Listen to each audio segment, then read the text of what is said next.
إن الحمد لله نحمده ونستعينه ونستغفره ونعوذ بالله من شرور أنفسنا ومن سيئات أعمالنا من يهده الله فلا مضل له ومن يضلل فلا هادي له وأشهد أن لا إله إلا الله وحده لا شريك له وأشهد أن محمدا عبده ورسوله يا أيها الذين آمنوا اتقوا الله حق تقاته ولا تموتن إلا وأنتم مسلمون يا أيها الناس اتقوا ربكم الذي خلقكم من نفس واحدة وخلق منها زوجها وبث منهما رجالا كثيرا ونساء واتقوا الله الذي تساءلون به والأرحام إن الله كان عليكم رقيبا يا أيها الذين آمنوا اتقوا الله وقولوا قولا سديدا يصلح لكم أعمالكم ويغفر لكم ذنوبكم ومن يطع الله ورسوله فقد فاز فوزا عظيما أما بعد فإن أصدق الحديث كلام الله وخير الهدي هدي محمد صلى الله عليه وسلم وشر الأمور محدثاتها وكل محدثة بدعة وكل بدعة ضلالة وكل ضلالة في النار فأعوذ بالله السميع العليم من الشيطان الرجيم بسم الله الرحمن الرحيم والذين هم لأماناتهم وعهدهم راعون وقال النبي صلى الله عليه وسلم لا إيمان لمن لا أمانة له ولا دين لمن لا عهد له. سب سے پہلے اللہ رب العالمین کی تعریف توصیف تمام قسم کی تعریفیں اللہ رب العالمین کے لیے لائق و سزاوار ہے جس نے اس کائنات کو وجود بخشا، اور اللہ رب العالمین کا شکر احسان ہے اللہ تعالیٰ نے مجھے اور آپ کو امت محمدیہ میں پیدا کیا. اس میں ایک بڑھ کر احسان یہ کیا کہ ہمیں کتاب و سنت کا پابند بنایا اور شرک بدعات جیسی چیزوں سے اللہ تعالیٰ نے ہماری حفاظت فرمائی. اس کے بعد لادعداد درود و سلام ہو تمام انبیاء اکرام پر، خصوصاً میرے اور آپ کے آخری پیغمبر جناب محمد رسول اللہ صلی اللہ علیہ وسلم پر. عزیز بھائیوں، دوستوں، نوجوان ساتھیوں، میری ماؤں، بہنوں، بزرگوں، اللہ رب العالمین نے ہمارے اوپر شریعت کے جہاں بہت سارے احکامات نازل کیے، وہیں پر اللہ رب العالمین نے مجھے اور آپ کو ایک حکم دیا امانتوں کی ادائیگی کا. اصل میں ہمارے ذہنوں میں امانت کا معنی اور امانت کا مفہوم ہم یہ سمجھتے ہیں کہ کسی نے کوئی سامان ہمارے پاس رکھا، اس کو بحفاظت ہم اپنے پاس محفوظ رکھیں، اور پھر جب دینے کی باری آئی تو اس شخص کو ہم وہ سامان لوٹا دیں. جیسا اس نے دیا تھا ویسے ہی وہ سامان ہم تک پہنچایا تھا ویسے ہی ہم اس تک پہنچا دیں. اسی کو ہم امانت سمجھتے ہیں. یاد رکھیے یہ امانت ہے، یہ بھی ایک امانت ہے، لیکن امانت کا معنی بڑا مفہوم، یعنی امانت کا جو مفہوم ہے بڑا وسیع ہے، اس کا معنی بڑا ہے. آپ دیکھیے ہماری زندگی میں ہر چیز میں امانت داخل ہے. ہماری زندگی کی ہر چیز میں ہر عمل میں امانت داخل ہے. اللہ رب العالمین نے فرمایا والذین هم لأماناتهم وعہدهم راعون. اللہ تعالیٰ نے سورہ مومنون میں جہاں مومنین کی صفات بیان فرمائی، اس میں اللہ تعالیٰ نے کہا کہ مومنین کی صفات میں سے یہ ہے کہ وہ اپنے امانتوں کا لحاظ رکھتے ہیں، امانتوں کی پاسداری کرتے ہیں، اس میں خیانت نہیں کرتے. ہاں وعہدهم راعون، اور اپنے کیے ہوئے وعدوں کو پورا کرتے ہیں. یہ امانت اصل میں شریعت میں بہت اہم ہے. دیکھیے امانت کا جو لفظی معنی ہے آمنہ یومنو سے اگر ایمان کا معنی ہم دیکھیں گے تو اطمینان، سکون، یعنی کسی کے پاس کوئی چیز رکھ دینا اور ہمیں اطمینان اور سکون ہو جائے، ہمیں اطمینان اور سکون ہو جائے کہ وہ چیز اس کے پاس ہماری محفوظ ہے، یا ہمیں دل کو سکون. ہاں آمنہ یؤمنو سے اگر لیں گے تو دل کا سکون اور اطمینان مراد ہے، یعنی دل کا سکون اور اطمینان کو جو ہے یعنی سمجھنا، دل کا سکون اور اطمینان رکھنا، یہ اس کے معنی میں آتا ہے. آپ دیکھیے اللہ کے نبی صلی اللہ علیہ وسلم نے امانت کو ایمان کے ساتھ جوڑا ہے، یعنی یہ اتنی اہم چیز ہے اور یہ زندگی کے ہر چیز میں ہے، ہر عمل میں ہے. انشاءاللہ آگے بات آئے گی کہ امانت کا معنی کتنا، امانت کا مفہوم کتنا وسیع ہے اور کتنی چیزیں ہیں جو بطور امانت اللہ تعالیٰ نے مجھے اور آپ کو عطا کی ہے، اور آج ہم اس میں جانتے ہوئے بعض لوگ نہ جانتے ہوئے خیانت کر رہے ہیں. چونکہ یہ مسئلہ ہمارے شب و روز سے جڑا ہوا، لہذا میں گزارش کروں گا کہ بغور سنیں اور میں اور آپ ہم تمام یہ ارادے سے سنیں کہ انشاءاللہ ضرور بھی ضرور عمل کریں گے. اللہ تعالیٰ مجھے اور آپ کو عمل کی توفیق عطا فرمائے، آمین۔ اللہ کے نبی صلی اللہ علیہ وسلم نے فرمایا لا ایمان لمن لا امانۃ لہ ولا دین لمن لا عہد لہ، جس آدمی کے پاس امانت کا پاس و لحاظ نہیں اس کا ایمان ہی نہیں، یعنی وہ بے ایمان شخص ہے جو امانتوں کا خیال نہیں رکھتا ہے، جو اپنی امانتوں کی حفاظت نہیں کرتا ہے، جو امانتوں کے تعلق سے سنجیدہ نہیں ہوتا ہے، ایسا شخص بے ایمان ہے۔ ولا دین لمن لا عہد لہ، اور ایسے شخص کے پاس کوئی دین نہیں جس کے پاس عہد کی پاسداری نہیں ہے۔ میرے بھائیوں، امانت یہ ہماری زندگی کا ایک حصہ ہے، اور آپ کو پتہ ہے ہم اس نبی کے امتی ہے جس کے تعلق سے اہل علم کہتے ہیں لقبت قریش بالنبی صلی اللہ علیہ وسلم بالصادق والامین، کہ قریش نے پیارے نبی صلی اللہ علیہ وسلم کو صادق اور امین کا خطاب دیا ہوا تھا، یعنی آپ اتنے امانت دار تھے کہ جب سارا مکہ آپ صلی اللہ علیہ وسلم کی جان کا دشمن تھا، اس وقت بھی لوگوں نے اپنی امانتیں پیارے نبی کے پاس رکھوائی تھی۔ اتنی شاندار امانت داری، آپ سوچیں، آپ خود تصور کریں کہ ایسے شخص کے پیچھے، جس کے پیچھے لوگ لگے ہوئے ہیں اس کو قتل کرنے کے لیے، اس کے باوجود لوگ اپنی امانتیں ان کے پاس رکھ رہے ہیں۔ کیوں؟ کیونکہ انہوں نے صادق اور امین کہہ دیا ہے اور ان کو مان لیا ہے۔ آپ چاہے زندگی، یعنی نبوت سے پہلے کے حالات آپ دیکھ لیں، اللہ کے نبی صلی اللہ علیہ وسلم، وہ مشہور واقعہ ہے جب کعبۃ اللہ کی دوبارہ تعمیر کا ارادہ مکہ والوں نے، مشرکین نے کیا، تو اس کے بعد وہ تعمیر کرنے لگے، اور جب باری آئی حجر اسود کے رکھنے کی تو اختلاف ہو گیا ان کے درمیان میں کہ حجر اسود کون رکھے گا، حجر اسود کون رکھے گا، حتیٰ کہ حالات اتنے خراب ہوئے قریب تاکہ تلواریں وہ لوگ ایک دوسرے پر سونت لے، لیکن ان میں سے ایک سمجھدار شخص نے کہا کہ نہیں، یہ معاملہ ایسے جو ہے حل نہیں ہوگا، ہم لوگ یہ ارادہ کرتے ہیں کہ کعبۃ اللہ کے دروازے سے جو شخص سب سے پہلے داخل ہوگا وہی اس معاملے کا فیصلہ کرے گا، وہی اس امر کا فیصلہ کرے گا، کیونکہ بھئی حجر اسود کو رکھنا ہے اس کی جگہ پر بڑے شرف کی بات ہے۔ ہر قبیلہ چاہتا تھا وہ شرف مجھے مل جائے، ہمارے قبیلے کو وہ شرف حاصل ہو جائے، ہمارے ہاتھ میں وہ شرف آ جائے۔ آپس میں لڑنے لگے، تلواریں نکلنے کا وقت تھا، لیکن ان لوگوں نے کہا کہ جو بیت اللہ کے دروازے میں سب سے پہلے داخل ہوگا اس کو ہم اس معاملے کا امیر بنا لیں گے، اس کی بات کو ہم مان لیں گے، تسلیم کر لیں گے۔ کرنا اللہ رب العالمین کا ایسے ہوا کہ اس دروازے سے داخل ہونے والے پیارے نبی صلی اللہ علیہ وسلم تھے۔ جب لوگوں نے دیکھا تو کہا رضیناہ بھی، کہ ہم تو اس سے راضی ہیں، یہ صحیح فیصلہ کریں گے، یہ اچھا فیصلہ کریں گے، ہاں یہ بالکل صحیح فیصلہ کریں گے، ہم اس سے راضی ہیں۔ اور پیارے نبی صلی اللہ علیہ وسلم جب آئے، آپ کے سامنے پورا معاملہ رکھا گیا، آپ صلی اللہ علیہ وسلم نے کہا کہ ایک چادر لاؤ، اس میں حجر اسود کو رکھ دیا اور کہا کہ ہر قبیلے کا ذمہ دار آؤ، اٹھا کر کے جو ہے حجر اسود کی جگہ تک لے گئے اور پھر اپنے ہاتھ سے نصب کر دیا۔ بڑا بہترین اور شاندار فیصلہ تھا، یعنی یہ مقام اور پیارے نبی صلی اللہ علیہ وسلم کا مقام و مرتبہ تھا۔ کب؟ نبوت سے پہلے۔ نبوت کے بعد آپ دیکھیں، یعنی اصل صفت تو انسان کی وہ ہے نا جس کی گواہی دشمن دے۔ اچھے لوگ، پیار محبت کرنے والے لوگ، ساتھ میں رہنے والے لوگ تو آپ کو چنے کے جھاڑ پر چڑھا دیں گے، لیکن اصل تو انسان کی سچائی وہ بیان کرتا ہے جو دشمن ہوتا ہے۔ ابو سفیان جب ہرقل کو پیارے نبی صلی اللہ علیہ وسلم نے خط لکھا، ابو سفیان جو ایمان نہیں لائے تھے، ابھی مسلمان نہیں ہوئے تھے، وہاں موجود تھے ہرقل کے پاس۔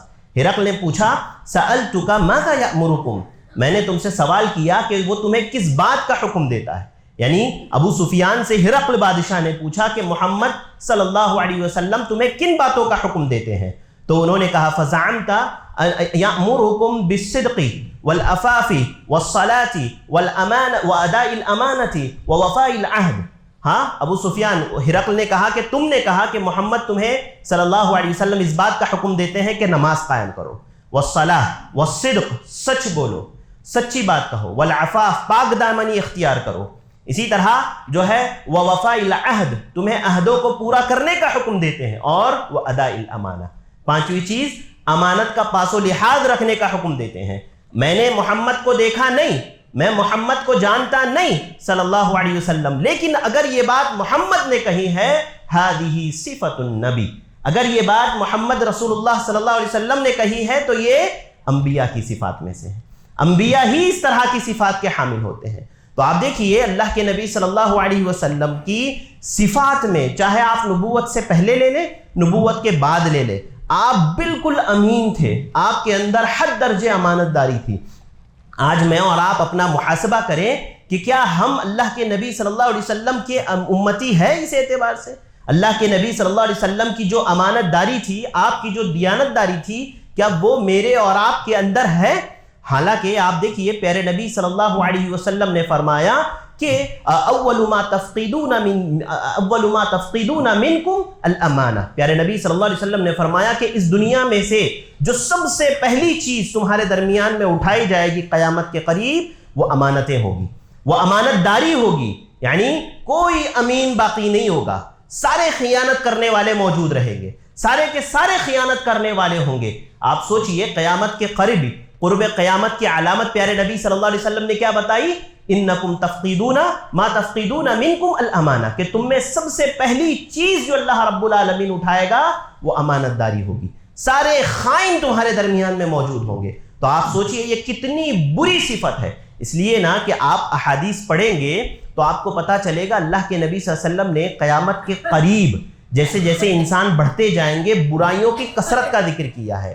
حتیٰ کہ اللہ کے نبی نے فرمایا کہ جن لوگوں پر قیامت قائم ہوگی وہ سب سے برے لوگ ہوں گے، وہ سب سے برے لوگ ہوں گے.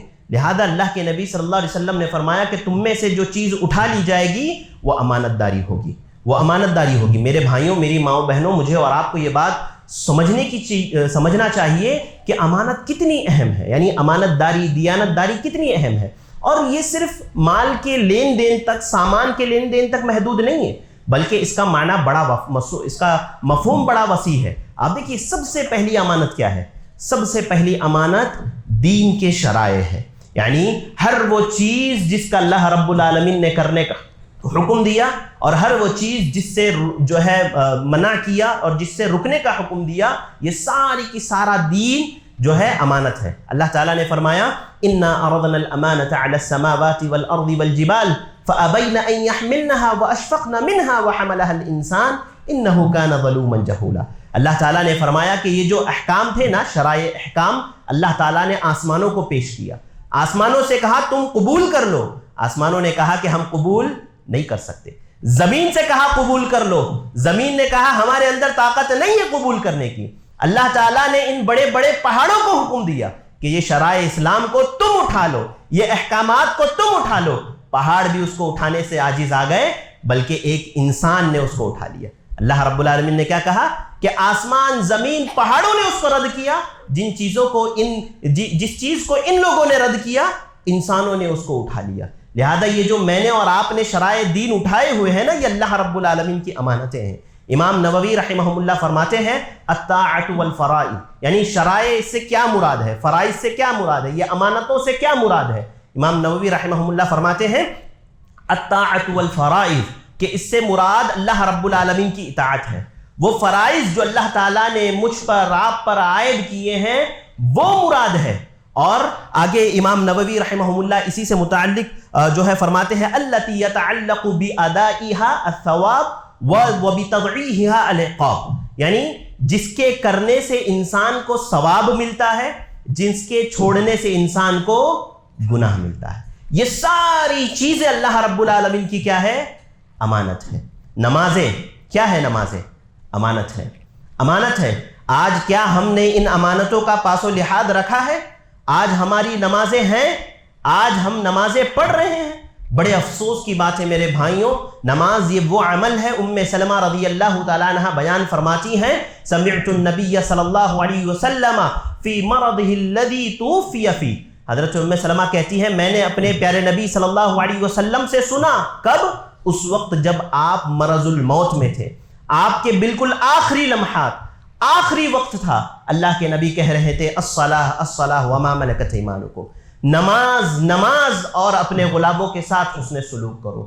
میرے بھائیوں آپ سوچیں اللہ کے نبی صلی اللہ علیہ وسلم کے آخری جملوں میں سے یہ ہے نماز. نماز کیا آج ہم نمازوں کے پابند ہیں؟ نمازیں ہم پڑھ رہے ہیں؟ آپ کو پتہ ہے اللہ کے نبی صلی اللہ علیہ وسلم جو بیمار ہوئے تو اہل علم نے لکھا ہے کہ 29 صفر کو اللہ کے نبی بیمار پڑے. 29 صفر کو اللہ کے نبی بیمار پڑے. اور یہ جو بیماری کا سلسلہ رہا تقریباً 13-14 دن تک رہا. اللہ کے نبی صلی اللہ علیہ وسلم نے 11 دنوں تک جماعت کے ساتھ نماز ادا کروائی. 11 دنوں تک اللہ کے نبی نے جماعت کے ساتھ نماز ادا کی. اور جب طاقت نہیں تھی اٹھنے کی، بار بار بے ہوش ہو جا رہے تھے، اللہ کے نبی کو بتایا گیا نماز کا وقت ہو رہا ہے. پیارے نبی نے فرمایا مروا ابا بکر فلیصلی بالناس، ابو بکر کو حکم دو کہ وہ لوگوں کو نماز پڑھائے. ابو بکر نماز پڑھانے کے لیے کھڑے ہوئے پیارے نبی صلی اللہ علیہ وسلم نے جب تھوڑا سا افاقہ محسوس ہوا، اس کے باوجود پیروں میں اتنی طاقت نہیں تھی کہ نماز کے لیے کھڑے ہو سکے، دو صحابہ کے کندھوں کا سہارا لے کر کے پیارے نبی صلی اللہ علیہ وسلم مسجد تشریف لائے، آپ نے امامت کرائی، آپ کی امامت میں ابو بکر نے نماز پڑھی، ابو بکر کی امامت میں دیگر صحابہ کرام نے نماز پڑھی۔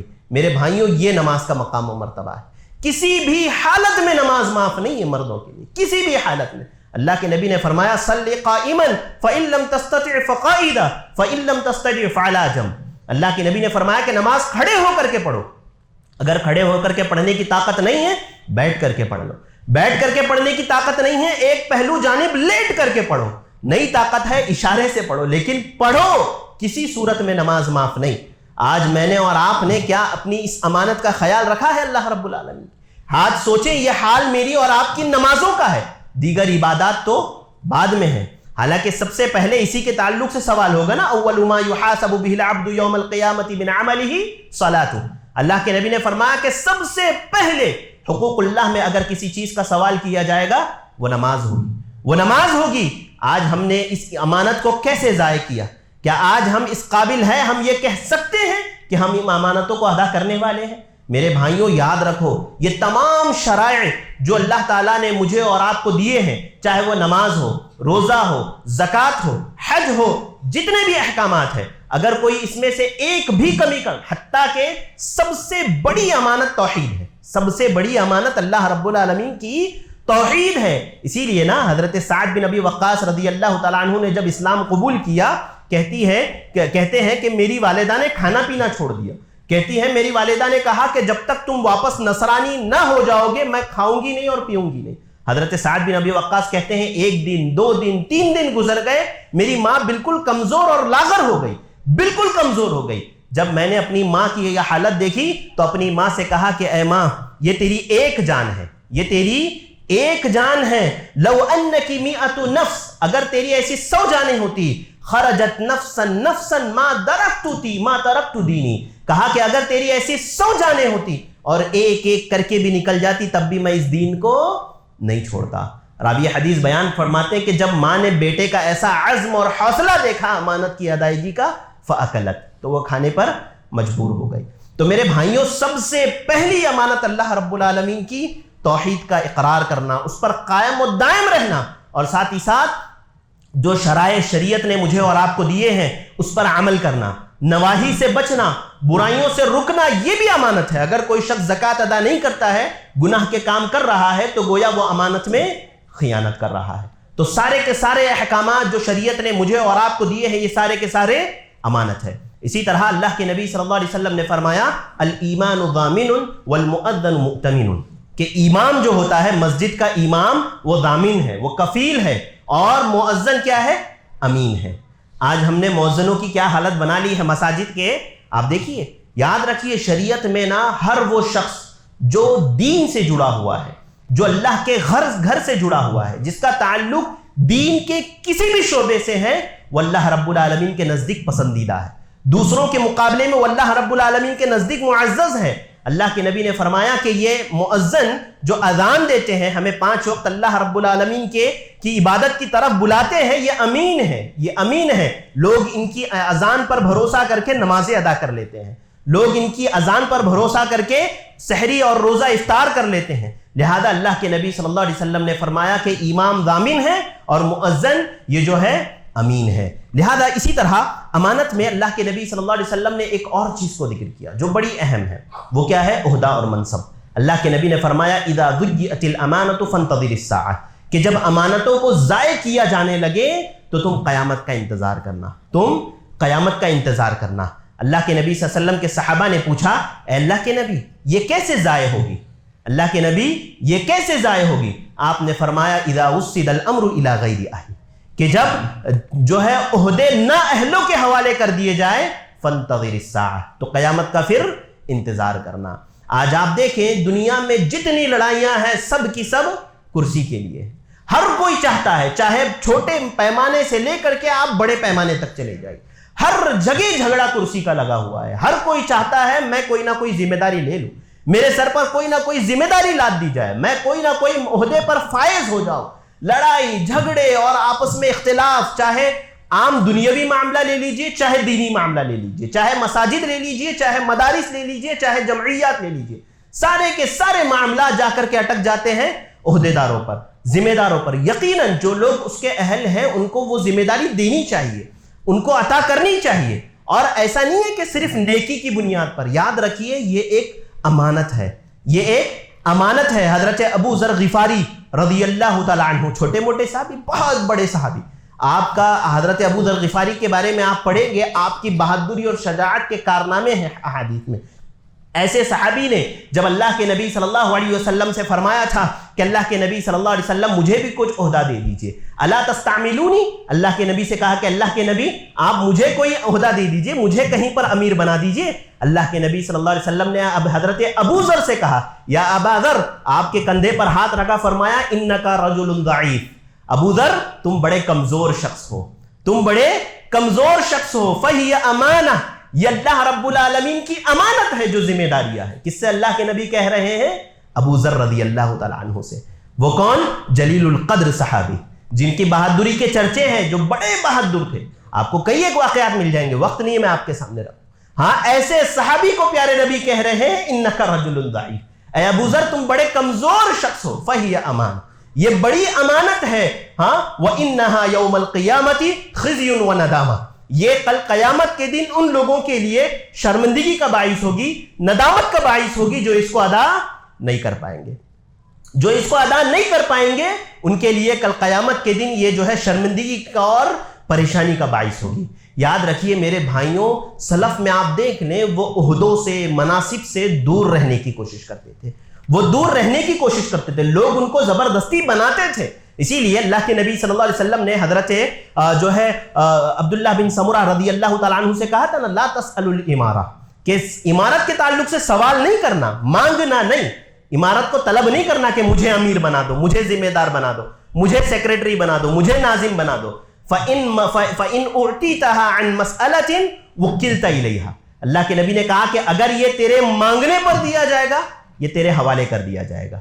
فَإِنْ أُعْتِيتَهَا عَنْ غَيْرِ مَسْأَلَةٍ أُعِنْتَ عَلَيْهَا، اگر یہ بغیر مانگے کہ تجھے دیا جائے، لوگ کہے بھائی یہ بڑا شخص اچھا، بڑا اچھا شخص ہے، اس کے اندر صلاحیت ہے ذمہ داری سنبھالنے کی، اس کو آپ ذمہ داری دو، اس کو بناؤ، اس کو امیر بناؤ۔ اگر لوگوں نے تجھے زبردستی امیر بنایا اور لوگوں نے تجھے امیر چنا، ایسی صورت میں اللہ رب العالمین کی جانب سے تیری مدد کی جائے گی، تیری مدد کی جائے گی اسے جو ہے پورا کرنے میں۔ لہذا میرے بھائیوں، یہ مناصب جس کے پیچھے لوگ بھاگ رہے ہیں، دوڑ رہے ہیں، یہ بڑی امانت ہے اللہ رب العالمین کی۔ کل قیامت کے دن اللہ رب العالمین ان سارے لوگوں سے، وَكُلُّكُمْ رَاعٍ وَكُلُّكُمْ مَسْئُولٌ عَنْ رَعِيَّتِهِ، ہر ذمہ دار سے اس کی ذمہ داری کے بارے میں پوچھا جائے گا۔ صرف ایسا نہیں کہ لے کر کے بیٹھ گئے اور اپنا آرام کر رہے ہیں، کھا رہے ہیں، پی رہے ہیں، ساری ذمہ داریاں، دوسری گھر کی ساری ذمہ داریاں ادا کر رہے ہیں، جو ذمہ داری لے کر کے بیٹھے ہیں اس کے تعلق سے کوئی پوچھ گچھ نہیں۔ ایسا نہیں ہوگا، کل قیامت کے دن ہر عمل کا اللہ رب العالمین حساب لے گا، ہر عمل کے بارے میں اللہ تعالیٰ پوچھے گا کہ جو ذمہ داری ملی تھی اس کو تم نے کہاں تک ادا کیا۔ تو میرے بھائیوں، یہ بھی ایک بڑی ذمہ داری ہے، یعنی یہ بھی اللہ رب العالمین کی امانت ہے، جو عہدے ہیں، جو مناصب ہے، جو ذمہ داریاں ہیں۔ اسی طرح اللہ کے نبی صلی اللہ علیہ وسلم نے فرمایا اذا حدث الرجل بحدیث ثم التفت فہی امانہ، کہ جب ایک انسان کوئی بات کہے اور پھر وہ بات کہتے وقت ادھر ادھر مڑ کر کے دیکھے کہ آس پاس کوئی ہے تو نہیں، اللہ کے نبی نے فرمایا فہی امانہ، یہ امانت ہے۔ یعنی جب کوئی شخص آپ کو کوئی بات بتائے، کوئی راز بتائے اپنا، وہ بھی امانت ہوتا ہے۔ یاد رکھیے میرے بھائیوں، سر جو ہوتا ہے، بعض باتیں بھی امانت ہوتی ہیں، بعض باتیں بھی امانت ہوتی ہیں۔ آپ سے کسی نے کوئی راز کی اپنی بات بتائی، اب آپ پر یہ واجب ہے کہ آپ اس کی حفاظت کریں، اس کو چھپائے، لوگوں کے سامنے بیان نہ کریں، لوگوں کے سامنے اس کو ذکر نہ کریں، تاکہ وہ بیچارہ شرمندگی کا اس کے لیے ذریعہ بن جائے۔ بالکل غلط ہے۔ آج ہمارے یہاں یہ برائی بہت زیادہ عام ہے، بہت زیادہ عام ہے۔ ایک شخص کسی کے تعلق سے جب کوئی بات سن لیتا ہے تو وہ دوسرے سے یہ کہہ کر کے بتاتا ہے تو کسی کو بتانا نہیں، تو کسی کو بتانا نہیں، وہ اس کو بتاتا، پھر وہ اپنے قریبی کو بتاتا یہ کہہ کر کے تو کسی کو بتانا نہیں۔ خصوصاً خواتین میں بھی یہ چیزیں کہ کسی کی کوئی راز کی بات آپ کو پتہ چل جائے، دوسرے کو بتا دیتے ہیں یہ کہہ کر کے کہ کسی کو بتانا نہیں. اور جب ایک جگہ 4 لوگ جمع ہو جائے تو پتا چلتا ہے کہ وہ چاروں کو یہ باتیں پتا ہے, وہ چاروں یہ بات جانتے ہیں. کتنے افسوس کی بات ہے. آج ہمارا حال دیکھیں, یعنی ہم لوگوں کے رازوں کی حفاظت نہیں کر سکتے, اتنے کمزور ہم ہیں. اور آج ہم اتنی بڑی بڑی باتیں اور اتنے بڑے بڑے مقامات کی کوشش کرتے ہیں. ہمارے اندر اتنی طاقت, اتنی حیثیت نہیں, ہمارا پیٹ جو ہے لوگوں کے راز کو نہیں پچا پا رہا ہے. تو سوچئے ہمارا کیا حال ہے. میرے بھائیوں, یاد رکھو, میری ماں و بہنوں, لوگوں کی باتیں بھی امانت ہے. لہذا ایسا نہ کرو کہ آپ کی کسی نے آپ کو آپ کی اس کی راز کی بات بتا دی, اب آپ جب اس کے دوست تھے, ساتھی تھے, اچھی دوستی تھی تو آپ نے اس کی حفاظت کی, لیکن جیسے ہی آپ کی اس سے دشمنی ہو گئی, آپ نے وہ راز سارے لوگوں کے سامنے ذکر کیا. اور انسان یہ بول کر کے ذکر کر کے, میں کہتا نہیں لیکن یہ مجبور کیا مجھے. بھائی آپ کو مجبور بھی کر دیا جائے تب بھی آپ کو اس راز کی حفاظت کرنی ہے. کیوں؟ کیونکہ وہ کسی کی آپ کے پاس امانت ہے. جس طرح سے مال آپ کے پاس امانت ہے نا, ویسے ہی اس کا راز بھی آپ کے پاس اس کی ایک امانت ہے. آپ اس کو افشا نہیں کر سکتے, لوگوں کے سامنے آپ اس کو بیان نہیں کر سکتے. اسی طرح اللہ کے نبی صلی اللہ علیہ وسلم نے ان امانتوں میں سے ایک امانت کا ذکر کیا, عورت. اللہ کے نبی نے فرمایا اتقوا النساء, عورتوں کے تعلق سے ڈرو, فإنکم اخذتموہن بامانۃ اللہ, کہ تم نے اس کو اللہ کی امان سے اپنے نکاح میں لیا ہے. ہاں, اللہ رب العالمین نے امانت کے طور پر تمہیں اس خاتون کو دیا ہے. آج دیکھیے عورتوں کے ساتھ کیا رویہ مردوں کا ہوتا ہے. میرے بھائیوں, یاد رکھو, ایک انسان کو یہ سمجھنا چاہیے کہ ہر وہ چیز جو اللہ کی مجھے اور آپ کو دی ہوئی ہے امانت ہے. ہاں, بیوی بھی امانت ہے, اس کے ساتھ بھی ویسا ہی سلوک کرو جیسے پیارے نبی صلی اللہ علیہ وسلم اپنی بیویوں کے ساتھ کیا کرتے تھے. آپ کو پتا ہے, دیکھیے کیسا ہوتا ہے نا, عورت کے اندر ہوتی ہے یہ چیز, کبھی غصہ, کبھی نافرمانی. اسی لیے اللہ کے نبی صلی اللہ علیہ وسلم نے کہا نا کہ میں نے عورتوں کی کثرت کو جہنم میں دیکھا ہے. کیوں؟ جو ہے تکثرن اللعن و تکفرن العشیر, تم لعن طعن کرنے والی اور شوہروں کی نافرمانی کرنے والی ہوتی ہو. لیکن اللہ کے نبی صلی اللہ علیہ وسلم کا سلوک اپنی بیویوں کے ساتھ کیسے تھا؟ حضرت عائشہ کہتی ہیں اللہ کے نبی صلی اللہ علیہ وسلم اپنے گھر میں داخل ہوئے, میں اپنی سہیلیوں کے ساتھ بیٹھی ہوئی تھی. صحیح بخاری کی روایت, میں اپنی سہیلیوں کے ساتھ بیٹھی ہوئی تھی. اللہ کے نبی صلی اللہ علیہ وسلم جب آئے تو میری سہیلیاں چلی گئی. جو ہے گھر میں طاق تھا, طاق کا پردہ ذرا سا ہٹا ہوا تھا, اس میں میری کچھ گڑیاں رکھی ہوئی تھی. اللہ کے نبی صلی اللہ علیہ وسلم نے مجھ سے پوچھا ما ہذی, یہ کیا ہے عائشہ؟ حضرت عائشہ کہتی ہے میں نے فرمایا بناتی, یہ میری گڑیا ہے. اللہ کے نبی نے فرمایا ما هذا الذي ارى وسطهن, وہ درمیان میں کیا ہے جو جس کو میں دیکھ رہا ہوں؟ حضرت عائشہ نے فرمایا فرس, گھوڑا ہے. اللہ کے نبی نے فرمایا فرسن لہو جناحان, ایسا گھوڑا جس کے پر ہے. حضرت عائشہ کے پاس کھلونوں میں ایک کھلونا تھا, بچوں کے لیے چھوٹی عمر تھی, جائز تھا کھلونے رکھنا, لہذا وہ ایک گھوڑا تھا کھلونے میں جس کا پر بنے ہوئے تھے. اللہ کے نبی نے فرمایا فرسن لہو جناحان, ایسا گھوڑا جس کے پر ہے. حضرت عائشہ کہتی ہیں میں نے کہا اما سمعت ان لسلیمان فرس له اجنحۃ, اللہ کے نبی کیا آپ نے نہیں سنا سلیمان علیہ السلام کے پاس ایک گھوڑا تھا جس کے پر تھے. حضرت راویہ حدیث بیان حضرت عائشہ فرماتی ہے فضحک النبی صلی اللہ علیہ وسلم بدت نواجذ, اللہ کے نبی صلی اللہ علیہ وسلم ہنسے یہاں تک کہ آپ کے داڑھ نظر آ گئے. بہت کم اللہ کے نبی اس انداز میں ہنستے تھے, اور جہاں جہاں آپ اس طرح ہنسے صحابہ کرام نے اس کو بیان کر دیا. یہ سلوک تھا پیارے نبی صلی اللہ علیہ وسلم کا اپنی بیویوں کے ساتھ. یہ امانت ہے, اس کی حفاظت کی میری اور آپ کی ذمہ داری ہے کہ ہم اس کو اسی انداز میں ادا کریں. ہر وقت میں چاہے رضامندی ہو چاہے ناخوشی ہو, حالات بدلتے رہتے ہیں, لیکن انسان کا رویہ ویسے ہی ہونا چاہیے جیسے کتاب و سنت نے ہمیں بتایا ہے. آپ دیکھیے حضرت ابراہیم کا انتقال ہوا, اللہ کے نبی کے بیٹے کا, آنکھوں سے آنسو جاری ہے. اللہ کے نبی نے کیا کہا تھا ان العین لتدمع وان القلب لیحزن, کہ آنکھوں سے آنسو جاری ہے, دل غمگین ہے, لیکن بات وہی کہوں گا ما یرضا ربنا, جس سے میرا رب راضی ہوتا ہے, جس سے میرا رب راضی ہوگا ایسی ہی بات کہوں گا. لہذا میرے بھائیوں یہ بات میں اور آپ سمجھیں کہ یہ عورتیں جس کو اللہ رب العالمین نے میری آپ کے نکاح میں دیا ہے, یہ اللہ رب العالمین کی امانتیں ہیں, یہ اللہ رب العالمین کی امانتیں ہیں, ان کی حفاظت کی ذمہ داری میری اور آپ کی ہے. اسی طرح اسی میں ایک اور امانت جس کا ذکر پیارے نبی صلی اللہ علیہ وسلم نے کیا, وہ یہ کہ ایک عورت کا ایک شوہر کا اپنی آپسی تعلقات کو لوگوں کے سامنے افشا کرنا, بتانا, اپنی بیوی کا تذکرہ کرنا. اللہ کے نبی نے فرمایا کہ الرجل یفیض الی امرأتہ ویفیض الیہ وینشر سرہا. اللہ کے نبی صلی اللہ علیہ وسلم نے فرمایا کہ عورت کا مرد کا آپس میں ملنا اور اپنے رازوں کا افشا کرنا، رات کی باتیں دن میں لوگوں کے سامنے بیان کرنا، یہ بھی خیانت ہے، یہ ایک بڑی خیانت ہے.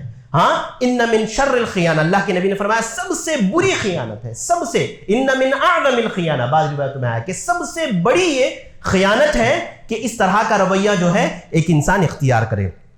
اسی طرح دیکھیے مجالس جو ہوتی ہے، ہمارا جو مشورہ ہوتا ہے، اللہ کے نبی صلی اللہ علیہ وسلم المستشار مؤتمن، کہ مشورہ جو ہوتا ہے ایک تو مشورہ دینے والا ہے اور دوسرا وہ مجلس جس میں بات ہو رہی ہے وہ مجلس بھی امانت ہے. دیکھیے دونوں میں 3 باتوں کا خیال رکھنا چاہیے. سب سے پہلی بات، جب مجلس ہو رہی ہے اور مجلس میں جب مشاورت ہو رہی ہے، اللہ کے نبی نے فرمایا المجلس بالامانہ، کہ مجالس یہ امانت ہوا کرتی ہے. آدمی نے یہاں بیٹھ کر کے ڈسکس کیا، ابھی بات فائنل بھی نہیں ہوئی کہ لوگوں نے سارے لوگوں میں بیان کرنا شروع کر دیا. وہاں چائے پینے بیٹھے، وہاں 4 کو بیان کیا، پھر وہاں سے جا کر کے دوسری جگہ چائے پینے بیٹھے، وہاں جا کر کے 4 کو بیان کیا. بعض لوگوں میں یہ عادت ہوتی ہے. یاد رکھیے یہ بھی امانت ہے. ہاں الا یہ کہ کسی کی جان کے لیے مشورہ کیا جا رہا ہو، فلاں کو قتل کرنے کے لیے، کسی کے مال کو لوٹنے کے لیے، کسی کو دھوکہ دینے کے لیے مشورہ کیا جا رہا ہو، کسی کی عزت کو خراب کرنے کے لیے مشورہ کیا جا رہا ہو.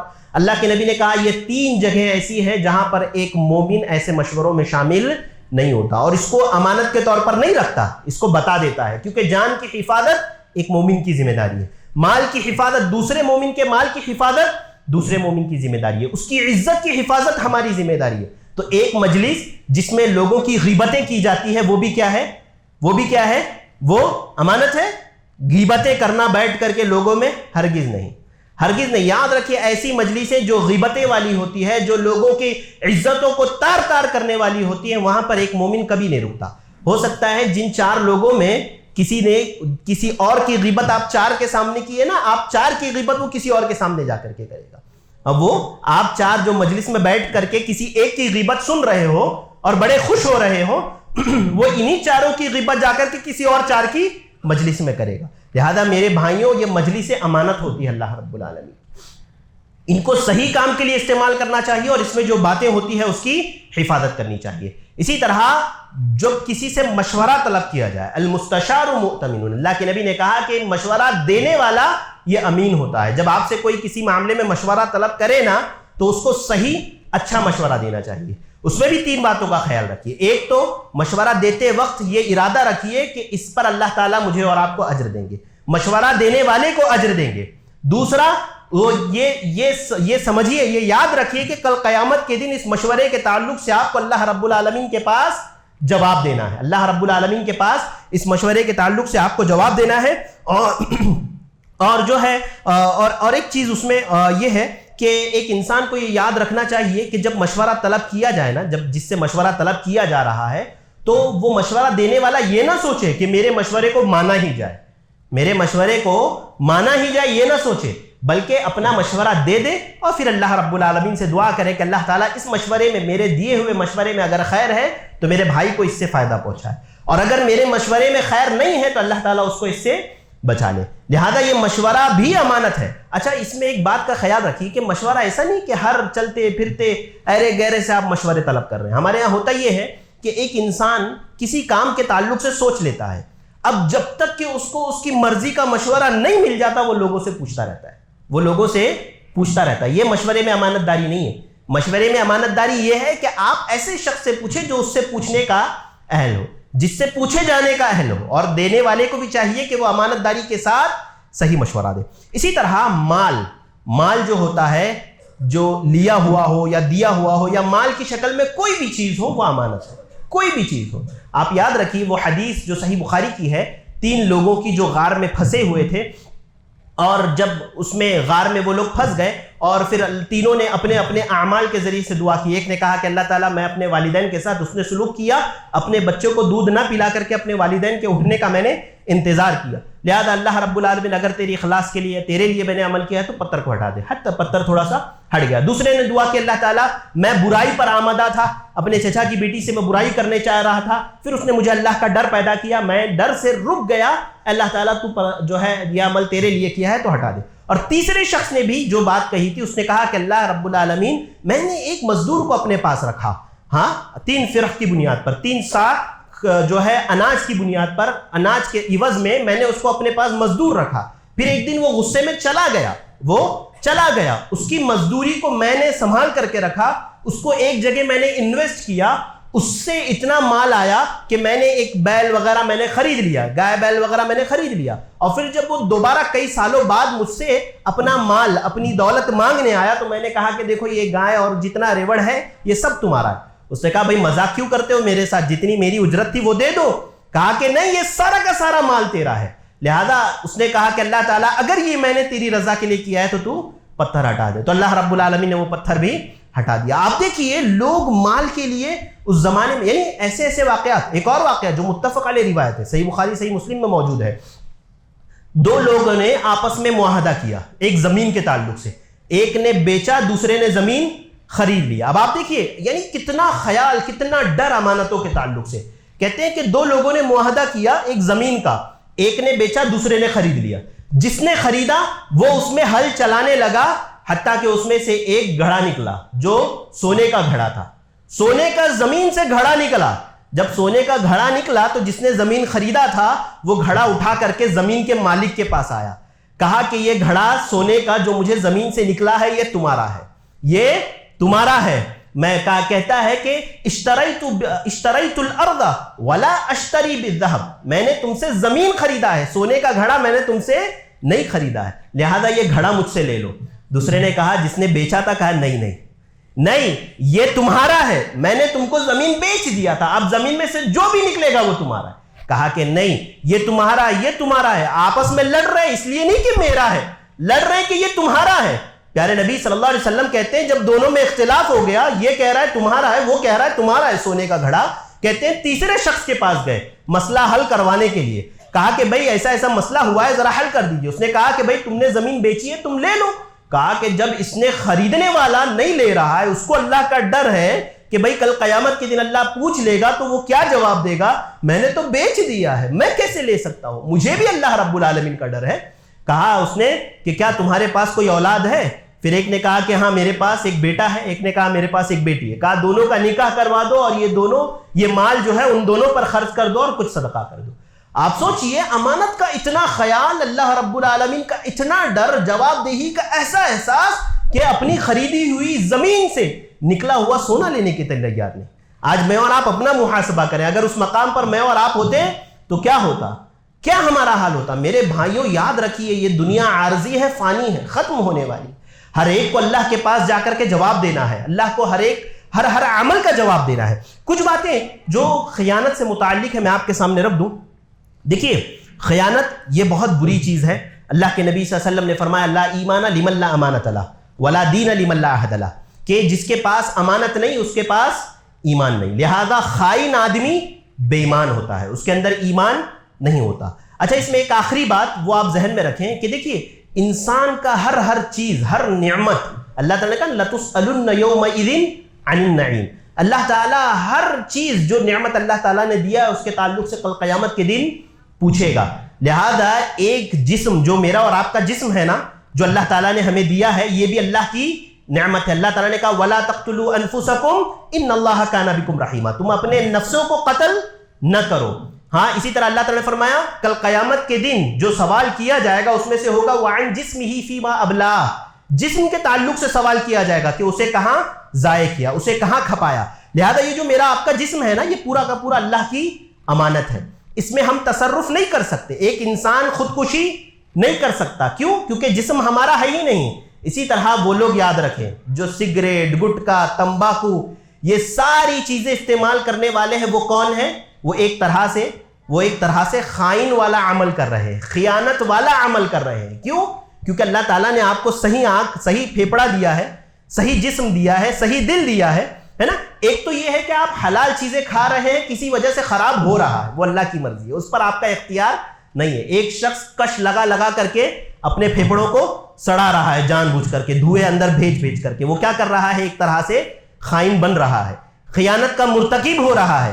ایسے لوگ جو اپنے جسم کو ہلاکت میں ڈال رہے ہیں، ہر وہ چیز جو ان کے جسم کو خراب کرنے والی ہے اگر وہ اس کو استعمال کر رہے ہیں تو گویا وہ ایک طرح سے خیانت والا عمل کر رہے ہیں. میں انہیں خائن نہیں کہہ رہا، وہ خیانت والا عمل کر رہے ہیں. انہیں چاہیے کہ وہ توبہ کریں، اسے چھوڑے، اللہ رب العالمین کا ڈر اپنے اندر پیدا کرے، کیونکہ اس جسم کے تعلق سے بھی اللہ تعالیٰ سوال کریں گے. وَعَنْ جِسْمِهِ فِي مَا أَبْلَاهُ، جسم کو کہاں تو نے کھپایا، اپنی آنکھوں سے کتنی برائیاں دیکھی، اپنے ہاتھوں سے کتنی برائیاں کی، اپنے پیروں سے کتنی برائیاں کی، ہر ایک کے تعلق سے سوال ہوگا. لہذا میرے بھائیوں، تمام نعمت اللہ کی جو ہے ہمارے پاس امانت ہے. اسی طرح امانت داری، جس کے اندر امانت داری نہیں ہے، جو خیانت کرنے والا ہے، اس کے اندر ایمان نہیں ہے، اس کے اندر نفاق کی علامت پائی جا رہی ہے. اللہ کے نبی نے فرمایا آیت المنافقی ثلاث، منافق کی 3 نشانیاں ہیں، اور بعض روایتوں میں 4 نشانیاں. اذا حدث کذب واذا وعد اخلف واذا اؤتمن خان. اللہ کے نبی نے فرمایا کہ جب بات کرے تو جھوٹ بولے، وعدہ کرے تو وعدہ خلافی کرے، جب امانت رکھی جائے تو اس میں خیانت کرے، جب امانت رکھی جائے تو خیانت کرے. لہذا ہر وہ شخص جو خیانت کرتا ہے امانت میں، اس کے اندر جو ہے نفاق کی ایک علامت پائی جا رہی ہے. نفاق کی قسمیں ہیں، نفاق اعتقادی، نفاق عملی، وہ ایک الگ مسئلہ ہے. لیکن جو شخص اس طرح کا عمل کر رہا ہے، ہم اسے منافق نہیں کہتے، بلکہ ہم یہ کہتے ہیں کہ منافق کی ایک علامت پائی جا رہی ہے. لہذا ہر مسلمان کو ایسی علامتوں سے بچنا چاہیے. اور آخری میں 1-2 بات بتا کر کے میں اپنی بات کو ختم کروں گا کہ اللہ کے نبی صلی اللہ علیہ وسلم نے فرمایا کہ خیانت یہ ایک ایسی برائی ہے کہ جس کی سزا اللہ تعالیٰ دنیا میں بھی دیتا ہے، جس کی سزا اللہ تعالیٰ دنیا میں بھی دیتا ہے. پیارے نبی صلی اللہ علیہ وسلم نے فرمایا کہ ما من ذنب اشد ان يتعجل له العقوبة في الدنيا. اللہ کے نبی صلی اللہ علیہ وسلم فرمایا کہ کچھ گناہ ایسے ہیں جن کی سزا اللہ رب العالمین دنیا میں بھی دیتا ہے اور آخرت میں بھی دیتا ہے. اس میں سے اللہ کے نبی نے فرمایا والدین کی نافرمانی کرنا، کذب، جھوٹ بولنا، خیانت کرنا، اور ایک چوتھی چیز جو اللہ کے نبی صلی اللہ علیہ وسلم نے اس میں ذکر فرمائی وہ قطیعۃ الرحم، رشتوں کو توڑنا. یہ 4 گناہ ایسے ہیں جن کی سزا دنیا بھی میں ملتی ہے اور آخرت میں بھی ملتی ہے. دنیا میں بھی اللہ تعالیٰ سزا دے گا خیانت کا، آخرت میں بھی اللہ تعالیٰ سزا دے گا. اور آپ سوچئے شہید جو اللہ کی راہ میں لڑ کر کے شہید ہونے والا ہے، اللہ کے نبی صلی اللہ علیہ وسلم نے فرمایا القتل فی سبیل اللہ یغفر کل ذنب، کہ اللہ کی راہ میں جہاد کرنا، قتال کرنا، یہ سارے گناہوں کا کفارہ ہے الا اللمانہ، سوائے امانت داری کے. اور ایک روایت میں ہے یغفر للشہید کل ذنب الا الدین، کہ شہید کے سارے گناہ معاف کر دیے جاتے ہیں سوائے قرض کے. یعنی امانت اور قرض یہ ان اعمال میں سے ہے، یہ ان گناہوں میں سے ہے جس کو اللہ تعالیٰ شہید کو بھی معاف نہیں کرتا. ہم تو پھر بھی سوچئے ہمارا کیا حال ہوگا. یہ شہید ہے جو اللہ کی راہ میں لڑتے ہوئے شہید ہوا ہے، اللہ کے نبی نے فرمایا اس کو بھی معاف نہیں. اس سے کل قیامت کے دن اللہ تعالیٰ، اسی حدیث میں ہے، اللہ کے نبی صلی اللہ علیہ وسلم فرمایا اللہ تعالیٰ قیامت کے دن کہے گا جاؤ اپنی امانتیں لے کر کے آؤ جس میں تم نے خیانت کی تھی. کہے گا اللہ تعالیٰ دنیا تو چلی گئی، دنیا تو ختم ہو گئی، اب کیسے میں امانت لے کر آؤں؟ اللہ تعالیٰ بتائے گا حاویہ، جہنم کا ایک گڑھا ہے، اس میں تمہاری امانت رکھی ہوئی ہے، جو تم نے لی تھی، چوری کی تھی، خیانت کیا تھا، وہ امانت اس حاویہ میں رکھی ہوئی ہے، جا کر کے نکال کے لے آؤ. شہید جائے گا حاویہ میں، امانت کو اپنے کندھے پر اٹھائے گا، باہر جہنم سے آنے والا ہوگا، اس کے دل کو اطمینان ہوگا کہ چلو ابھی جہنم سے نکل جاؤ گا، پھر وہ ہاتھ سے چھوڑ کر کے واپس حاویہ میں گر جائے گی. اللہ تعالیٰ پھر اسے حکم دے گا، یہ عذاب اس پر مسلسل ہوتا رہے گا. سوچیے میرے بھائیوں، شہید کا یہ حال ہے امانت کے تعلق سے. آج ہمارے حالات پر آپ غور کریں، اپنی خیانتوں پر آپ غور کریں، کیا ہم اپنی امانتوں کو ادا کر رہے ہیں؟ آپ خود اپنی امانتوں کو ادا کر رہے ہیں. اللہ تعالیٰ سے دعا اللہ تعالیٰ ان باتوں کو ہمیں سمجھنے کی توفیق عطا فرمائے، ان باتوں کو یاد رکھنے کی توفیق عطا فرما. اللہ رب العالمین امانتوں کا پاس و لحاظ رکھنے والا بنا. اللہ رب العالمین خیانتوں سے ہماری حفاظت فرما. اللہ رب العالمین ہمیں امین بنا. اللہ رب العالمین تو ہمیں صادق بنا. اللہ رب العالمین ہمیں نمازوں کا پابند بنا. جو مسلمان پریشان حال ہیں ان کی پریشانیوں کو دور فرما. جو مقروض ہیں ان کے قرض کی ادائیگی کے حلال اسباب عطا فرما. جو بیمار ہیں انہیں شفا عاجل، شفا کامل نصیب فرما. اللہ رب العالمین جو اس دنیا سے رخصت ہو چکے، اللہ تو نے جنت الفردوس میں اعلیٰ مقام عطا فرما. اللہ رب العالمین تو جب تک ہمیں زندہ رکھ، اسلام پر زندہ رکھ، جب بھی ہمارا خاتمہ ہو خاتمہ بالخیر ہو. آمین.